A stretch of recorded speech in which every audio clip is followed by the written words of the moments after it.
Welcome everyone to RMworldcoins. Hopefully you're looking at some of my videos and hopefully they're helpful to you. Okay, if you haven't subscribed to my videos, please subscribe and help my channel grow. Please subscribe, like, and ring the bell. Okay, share the information. If you're a beginner, intermediate, or a good investor, maybe these are some of these coins that you want to look for and then just collect, put them aside, let them grow. This is a series of coins videos that I am not promoting but showing to you as what I collect and why I collect them. Okay, you have to have some insights on some of these coins that you collect, not just collect for the sake of collecting, because if you just collect just for the sake, you'd have no idea if they're going to go up, go down, or if it's going to do anything. Okay, you might have bought it and paid too much, and of course the value of it doesn't increase. Okay, uh, what increases the coin is the demand for the coin, the short supply, the high demand. Okay, those are the things that will increase the value of your assets. Okay, if you have a nice collection and there's more demand and there's only a few available, and definitely the price of these coins will continue to escalate. Right, sometimes they will double, triple in years. Sometimes they will just grow 10, 20% in years, depending on what they are. So, objective of these video is to help you, figure out which one is which, so you can pick up the ones that you may get the best value for the buck. So, if you're going to buy something for $100, 5 years down the road, you want to be sure that it's going to at least increase in value to $200, right? So you'll make 100%. Okay, I've purchased lots of coins, for like $50 and sold them for $5,000. Okay, it's because one, I know how to grade coins. Okay, and two, if these coins are what I bought undergraded, right, from eBay or the internet, and I can always submit them to PCGS NGC and get them to true grade, and then of course they will give me a nice return in my investment. Okay, you always want to have a good return on your investment, even though it's sitting there in your collection. Okay, of course, be sure that your collection is safe, stored properly in an airtight holder that doesn't contaminate. Okay, let's go through this video that I'm going to do with you. This is strictly on Canadian dollars. And we're going to start, in the early Canadian dollars. I don't have all the Canadian dollars. I like the Canadian dollar series because they continue to grow in value. They're getting really expensive in MS65. Trying to get true coins that are mint state is, of course, what you want to do. And I'll tell you what dates I like and the reason I like them. Okay, and what we're going to go through. The Canadian dollar started in 1935. So 1935 and goes on till 1967, even better in smaller sizes, and then changed from silver to copper, nickel. But I like to concentrate on the coins of George V, and of course excuse me, uh, uh, George V, and of course George VI. Okay, those are the coins that I concentrate. Sometimes Elizabeth is also where I go to. Elizabeth has some nice rare coins. Okay, so let's go ahead and start. Canada dollar started in 1935. 1935 is first year issue, but a lot of 1935s were preserved. You understand that? You hear that? They're preserved. So you can get a lot of 1935 in mint state condition. Okay, a lot. Okay, they had a large mintage, and a lot of them weren't melted down. Not like the similar dates after. Okay, so be careful. So 1935 you can easily attain for a couple $100. You can get a nice mint state 1935 Canadian dollar. Okay, now I don't have that with me, but I'm going to start off with a 1936 Canadian dollar, which is a more popular design than the 1935. So here we have George V. Now this is the more popular design of the Canadian dollar. This is a gorgeous design, and of course the thing with the 1936 is they like this particular design a little bit better. And of course, but even this design, uh, this one, this particular year was heavily circulated and not as preserved as the 1935. Okay, of course, this is a nice silver, 800 fine, and of course, a lot of the silver for this particular date got melted down. So, as far as finding one in a nice BU, this BU could run you between $50 to $150 depending on how nice. An XFAU could run you about $20 to $30. Okay, but an MS65 is running around six. An MS66 is running around between $15 and $2,000. So in very high grade, right? This particular date, is being listed around, 15 and $2,000 coin. This is a very popular coin. Biggest problem about this coin here is a lot of bag marks on the coin, kind of distracting. And so you want one that's exceptionally very clean, with nice cartwheel around it. So this one is nice, but it does have some field contacts. Highest point, of course, is the mustache and the ear. Okay, those are the first place that you'll see some wear. So be very careful. You better, just know how to grade this particular coin. It's very important. This is a very popular coin. As of yet, I have not found one 1936 Canada dollar that I like. A lot of them are unappealing and badly toned. And of course, I don't buy heavily toned coins because if I can't see the detail, it's not worth buying. Okay, so just be careful. Even though they're certified MS66, certified PCGS, or ICCS, that's a Canadian third-party company that does grading, also like PCGS, NGC. If it's badly toned, avoid it, okay? Because you can't sell it, okay? To me, I don't care what people say. If the coin is unappealing, I'm not going to buy it, okay? It's not worth my money to invest in a coin that is not going to sell, okay? When it's time for you to liquidate or give it to your family, they need to be able to liquidate it. And if the dealer comes across a coin that is ugly, they're not going to buy it, or they're not going to pay, the premium for the coin that it is because of its rarity. Okay, there's no demand for an unappealing coin, so avoid those coins. Save your money till you find one that is, worth the money that you're going to put into it. Okay, so the 1936 is very popular, highly desirable. This is one of the coins that I like, but in MS65 or 66, it gets pretty expensive. So that's something that I want to collect.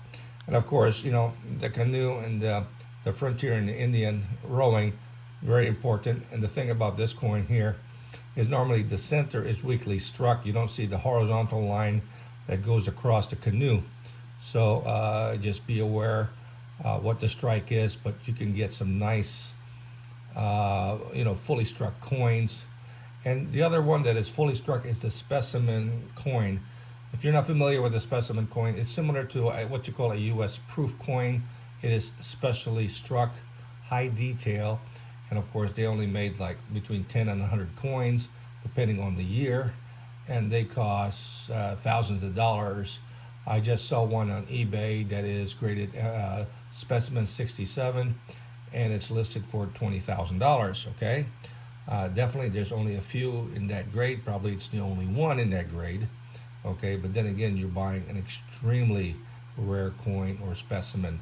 I try to collect specimen, but I can only pay what I can afford. Okay, so the best thing is if you collect mint state coins of the Canada dollar series, the 1936 is one of the best date, in my opinion, to buy, especially in high grade. I would look for an I-65, which is very difficult. A 66 is getting hard. A 67 is, I haven't seen one in 67 that is to my liking, or I haven't seen one at all actually. Okay, but if it's heavily toned, I'm not going to buy it. if it looks brilliant like this in 67, definitely that's something that I would jump on if I had the money. So 1936, good date, very desirable. I always recommend this. I always buy it when I see a nice one. I always buy it, so I always have like a few available. So this one here I have, so that's one. And like I said, if I come across another one that I like, I buy them. Okay, I buy two. I think I might have another one here someplace. I've got to find it. But like I said, these are the coins that I buy. Even I have copies, okay, because I sell it pretty easily. And these coins, I end up have to look for them again. And I've got clients that want to buy these coins, and they sell pretty quick once I have it listed, okay? Next coin I like is, now, when you look at George the Fifth or the Sixth, it started in 1937. Okay, 1937 when he changed from George the Fifth to George the Sixth, and started in 1937. 1937 is a very popular year, and the thing about the 1937 is that their rims are ugly. Okay, their strike is ugly. It has a what you call it, a flat strike to it, and of course it's very hard to find one in MS65 on the 1937. There's plenty of them. You can pick them up in BU for like $30-$40. In MS63 or Choice BU for like $100. But when they start going into MS65, you're looking at like $1,500 to $2,000 coin.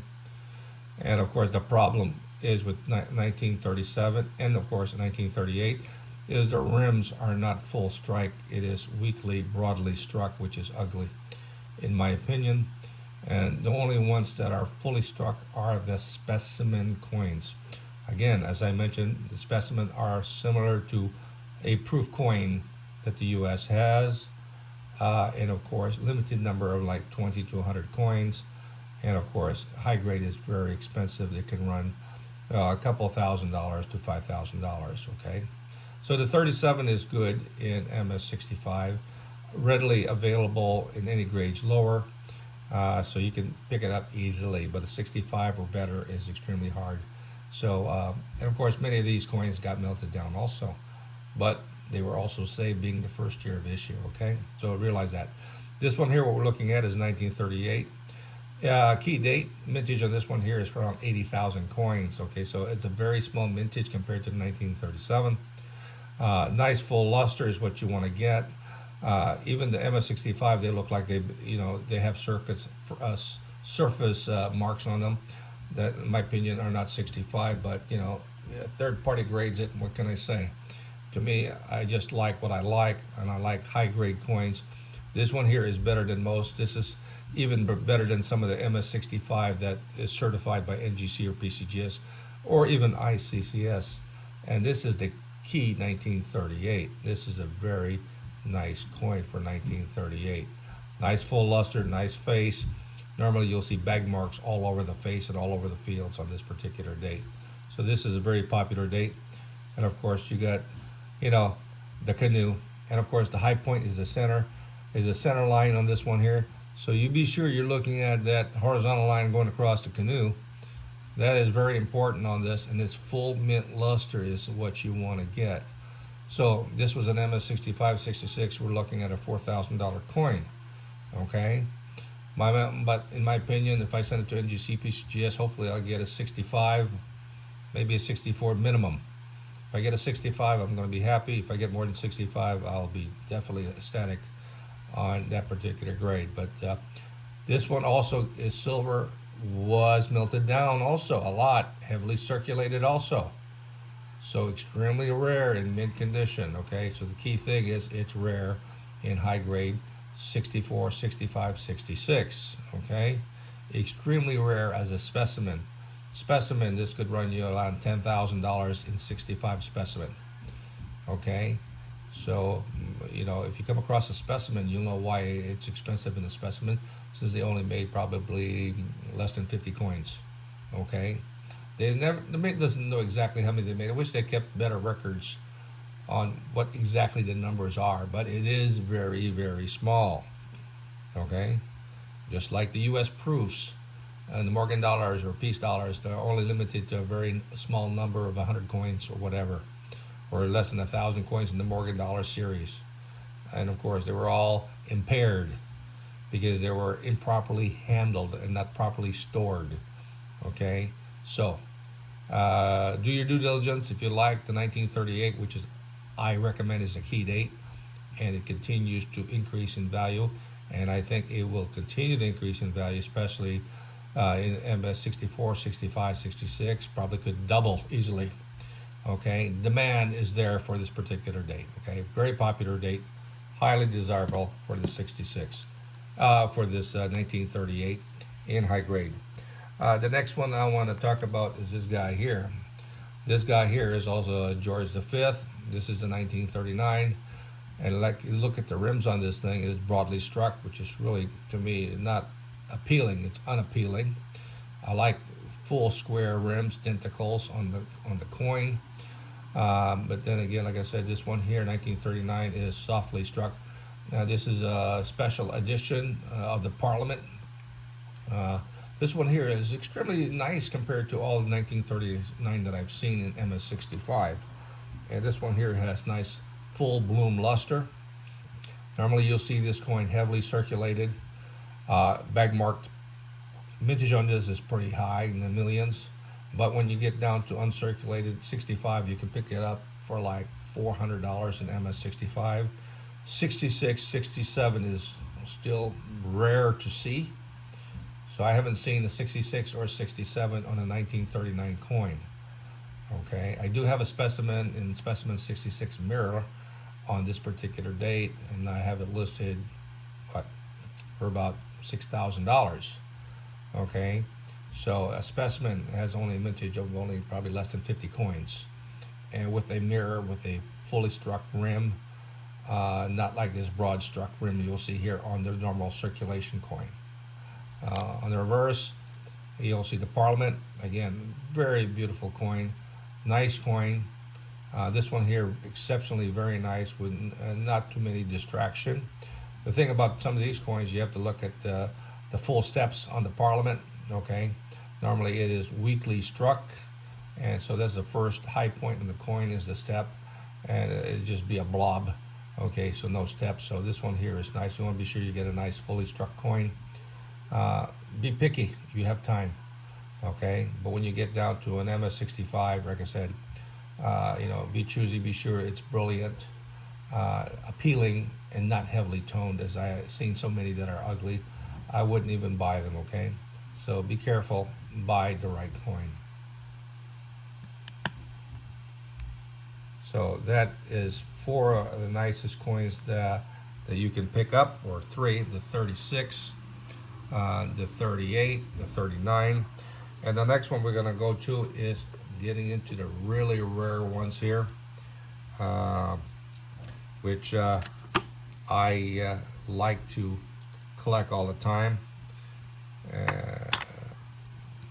Here's a nice coin that is a key date. Now this is a 1947. Now this 1947 comes in three varieties, okay? There is a one that is struck with a blunt 7, so the tail is short. Another one is struck with a blunt 7 and a maple leaf to the right. That is what you call a transition coin going from 1947 1948. Since they did not have any dies for the 1948, so they added the maple leaf, indicating that this was for the 1948, okay? And the other one is a 7 with a longer tail. It's called a pointed 7, which is a key date. Mintage on these coins are like 65,000 for all the varieties, okay? And of course, the maple leaf has a part of that, and the pointed 7 also has a part of that, okay, of the 65,000 minted on the 1947. So the 47 pointed is extremely rare, In circulated, it could run $600 to $900. In uncirculated, could run $1,500. In MS65, it's running about $15,000. Okay, if it's certified MS65. Specimens are going to run you $30,000. Okay, on any of the types. Okay, any of the types. Okay, if they are specimens, because all the specimens are rare with only a few coins struck for each particular variety. Okay, so what we're looking here is this one here is the maple. It's a 47, and as you look at the 7, it is very short, and to the right there is a maple. Okay, and of course you want to look at be sure that it is struck, highly struck, and that you see the vertical lines going across the canoe. Okay, that's the first place that this coin will wear, and if you look there, that'll at least give you an indication as to that the coin is circulated. Okay, so be careful on that. Look at that, and then at least determine that, and of course minimize that. And then what you see on the cheek and on the neck, that white part there, that is basically it not being struck fully from the dies, called like burn marks. Okay, on the chin, you'll see it on the chin, you'll see it on the neck, and sometimes you'll see it on the hair. That is normal for this coin. Okay, it's not the best thing, because to me I consider it not fully struck. Okay, if you're able to get one that does not have the burn marks, you get a nice fully struck coin. That would be definitely something that you want to consider. Okay, but this is the 1947 maple, very popular coin because of the maple, and highly sought after by Canadian collectors, U.S. collectors, and world collectors. The next one we're going to look at is also a 1947. Now this one here, beautiful coin also. This is a Mint State coin, of course. The canoe is pretty decent with the nice vertical lines. Now this is the blunt 7. Let me be sure I can see it right. Yep, it looks like blunt 7. Now this looks like another pointed 7. So I got 2 pointed 7. As I mentioned before, I do buy some of these coins. Okay, and this is a pointed 7 variety. Okay, yeah, so this is a, let me double check that to be sure it's a pointed 7. Sometimes these are so small that you have to look at it.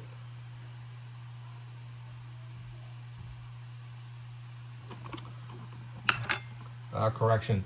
Yeah, this is the blunt 7. Okay, the tail is short.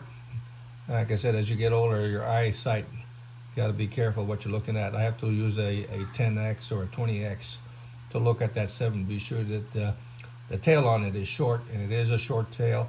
So this is the blunt one. This is the least expensive of the 3 types. Okay, but in this particular grade, it's highly desirable. In MS65, it's worth like $5,000. And this one here is a nice coin, in this particular condition. And as you note there, you'll see the jawbone in the neck, with dye burns. Okay, as I mentioned to you, this is a normal thing with these coins. Okay, this started occurring in 1945, 46, 47, 48. The 50s were really nice struck. I mean, the 49 was really nice struck. The 50, 51, and 52 also have dye burns. Okay, so you got to know the coins. If you don't know the coins, then you will not be sure, because some people think that that's circulation. Okay, it's not circulation, it's dye burn. Okay, so be familiar with the coin. So this is the blunt 7. So that is all very popular type. So you got the maple, and then the blunt 7, and then now we're going to look at, like I said, a pointed 7. Let's see if I can find a pointed 7 here. A pointed 7 is the scarcer of the 3, and that's what you want. Let me take a quick look just to be sure that I got the right coin. Yeah, that's the right coin. Okay, so now we're going to look at what you call a pointed 7. Here's a pointed 7. You see how long that tail is on that 47?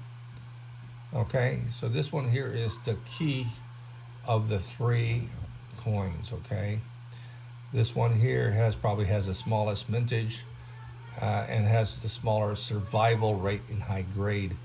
Again, these are 3 types coins that you want to try to acquire. There is also a last one with the dot to the right of the 7.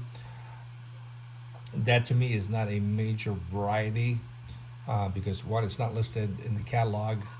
Okay, it's mentioned and it's rarely seen. And of course, I try to collect just the 3 basic types: is the blunt 7, the maple leaf 7, and of course the pointed 7. The pointed 7 in high grade is going to run you $2,000 or $3,000 in uncirculated condition. And of course, these coins, the demand for it is so high that they continue to increase in value.